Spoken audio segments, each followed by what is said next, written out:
do it like that. Is that how you do it? Well, there's a whole lot of kids in Auckland that have seen the video, and they're all at kindergarten with cement going, what? When you're dressed up like this and you're walking around, you can barely remember painting it, you know, but painted it up on a stool and very fast movement, all mind, no mind, not allowed any thinking once you're in the field. So, you know, it's through and down through the space and on to the next one and down. And obviously this is a sonata in 6 movements. He's a major artist, and this is a major body of work. Even those who have followed his work closely have only seen it in dribs and drabs, you know, in wonderful little dealer gallery shows over the years. So this is the first major survey of his work. It's more than time for this retrospective to occur.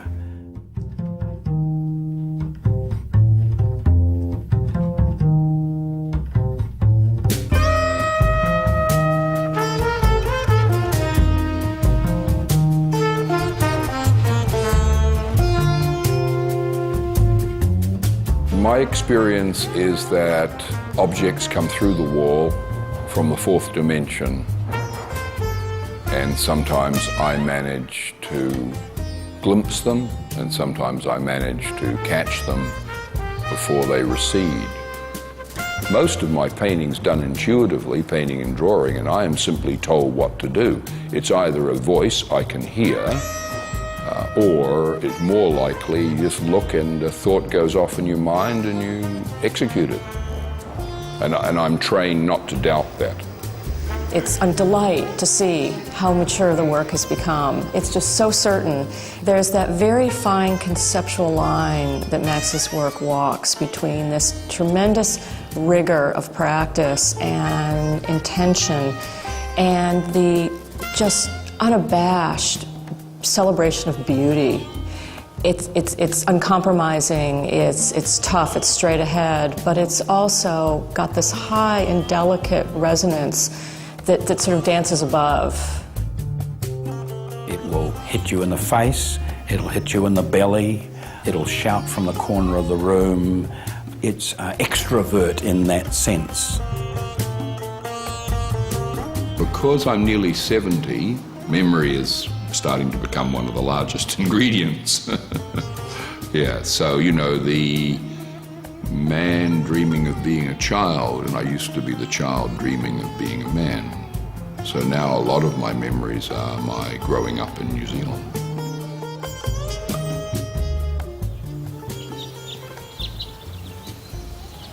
My father was taken by Odin as a warrior about a week, I think, roughly, before he died. My father and I sat on that seat over there and had a chat to each other. I mean, unexpected sudden death when he was 46. And then later I discovered this, the Valkyrie fountain.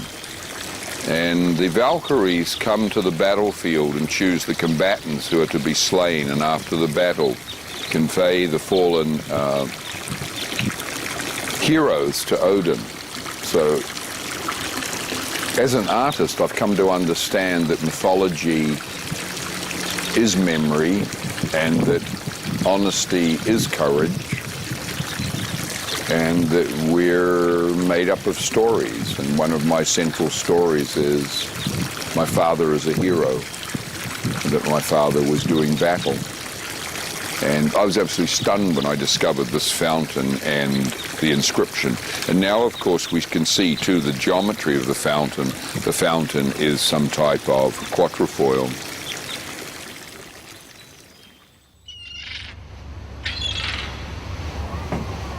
Isn't it magnificent?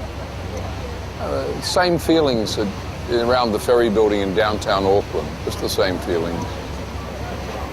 It's intoxicating, yeah. This is my temple, a sacred space. I've been in the space since 1974, having come to New York in 1972.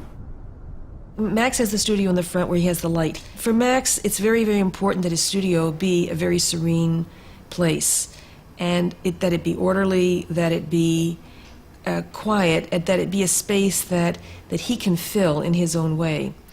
Now, I fill my space in my own way, and this is a Mars-Venus arrangement, and it's a good thing there's a wall separating them.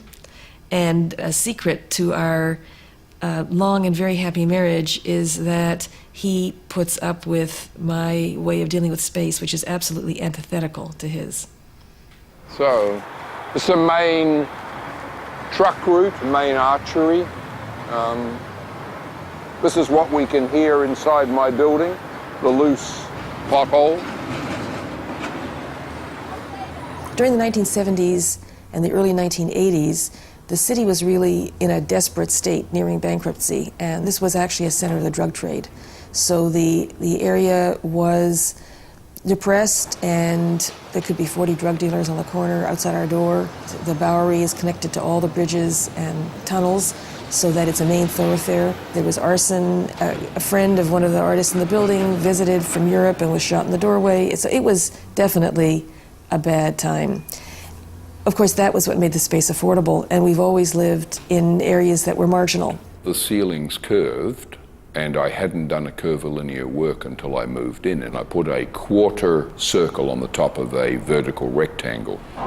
When I remarked to somebody very naively, some years later, that I was making shape paintings, they looked at me and they said, naturally, you were the only person in that building not making shape paintings. So Will Inslee on the top floor, shape paintings. Charles Hinman on 5 possibly invented the shaped painting in American modernism in the 50s. On the floor below me, Tom Wesselman did shape paintings. Now, I bought this space off Jim Rosenquist in '74. He wasn't particularly shaped. He was rectilinear, I think, in the main. But I mean, so, you know, talk about being influenced by your surroundings.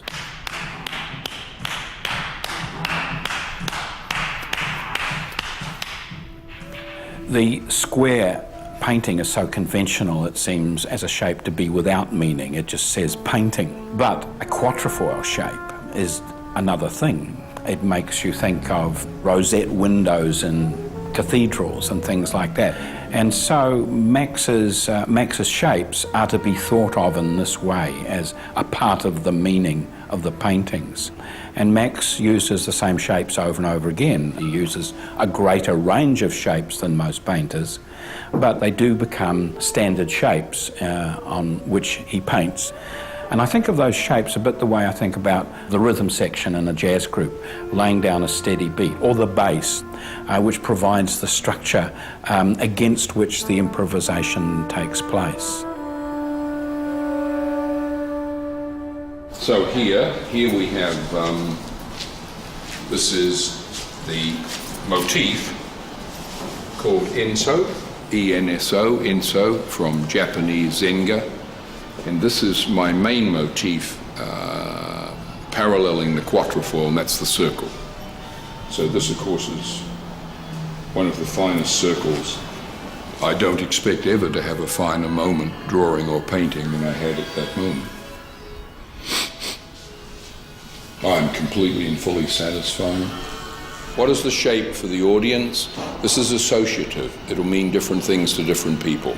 And one of the tests of a symbol, or one of the thoughts about it, is that a symbol is always fresh, it's always alive if it's a symbol, and it's always a way of approaching the unknown, or you wouldn't need a symbol.